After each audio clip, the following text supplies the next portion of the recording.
আসসালামু আলাইকুম sir. Sir আপনার রেস্টুরেন্টে কি কোনো শেফ লাগবে? ওয়ালাইকুম আসসালাম। না, আমার রেস্টুরেন্টে কোনো শেফ লাগবে না। যদি লাগতো, কারণ আমার মাটা অনেক অসুস্থ তো। আমি একটা বেকার ফোলা, কিন্তু আমি রান্না বান্না অনেক ভালো পারি।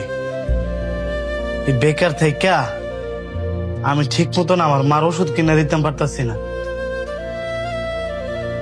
বুঝতে পারছি, কিন্তু আমার এখানে তো শেফ আছে। যদি না থাকতো তাহলে না হয় আপনার রেখে দিতাম। অন্য যে কোনো একটা কাজ যদি দিতেন স্যার, কারণ আমার মতন এত বড় একটা ফোলা থাকতে আমার মার কষ্টটা আমি এভাবে আর দেখতে পারতাছি না।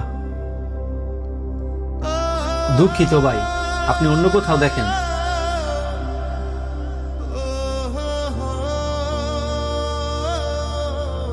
এই যে ভাই, দাঁড়ান। জি ভাই বলেন। আপনার মার কি হয়েছে যে এত ওষুধ পাতি লাগে? আমার মার ক্যান্সার হয়েছে, টিয়ার লাগে ওষুধও কিনতে পারি না, ঠিক মতন চিকিৎসাও করাইতে পারি না, যে কারণে মানুষের দুয়ারে দুয়ারে ঘুরতেছি একটা চাকরির লেগা। এখন আমি যদি আপনার একটা চাকরির ব্যবস্থা করে দিই, আপনি করতে পারবেন? হ ভাই, করতে পারবো। আস্তে, আমি যা যা কই আপনি তাড়াতাড়ি করে। আমি রেস্টুরেন্টে অনেক চাকরি ছেড়ে যাবো গা, আপনি ঠিক বিকালবেলা এসে এই রেস্টুরেন্টে চাকরি নিয়ে নিবেন। কি বলেন? আপনি আমার কারণে আপনার চাকরি ছেড়ে দেবেন? এতে আপনার লাভ কি? আমার লাভ, একটা মা যদি কষ্টের তে মুক্তি পায়, এর চেয়ে বড় আর লাভ কি আছে? আপনি যান, বিকালবেলা কিন্তু আয় করবেন। যান।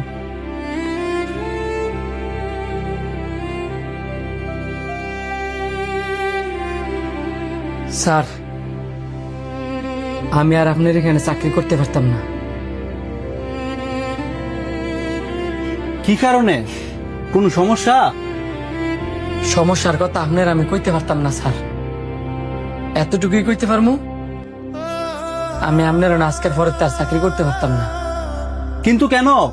আমি তো তোমার বেতন কম দিতেছি না, কোন ধরনের প্রেসারও দিতেছি না, তাহলে তুমি চাকরি ছাড়বা কেন? দুঃখিত স্যার, আমি বেশি কিছু আপনারা বলতে পারবো না। ভালো থাকবেন।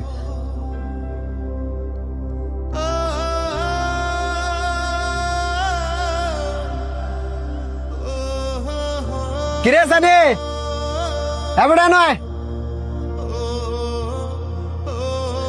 এ তারা ছেড়ে ভরে কত কমুনে? কিরে, হ্যাঁ তুই চিনস নাকি? হ্যাঁ, আমার গ্রামের বন্ধু, এখন শহরে থেকে কাম করে। তোর বন্ধুরা অনেক মা ভক্ত, হ্যাঁ রে, আমি শেফে চাকরি লয়ে দিছি। কি কর? হ্যাঁ, শুরু থাকতেই তো এর মা মারা গেছে।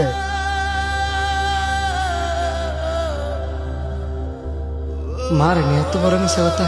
আচ্ছা বাদ দে, গাড়ি স্টার্ট দে।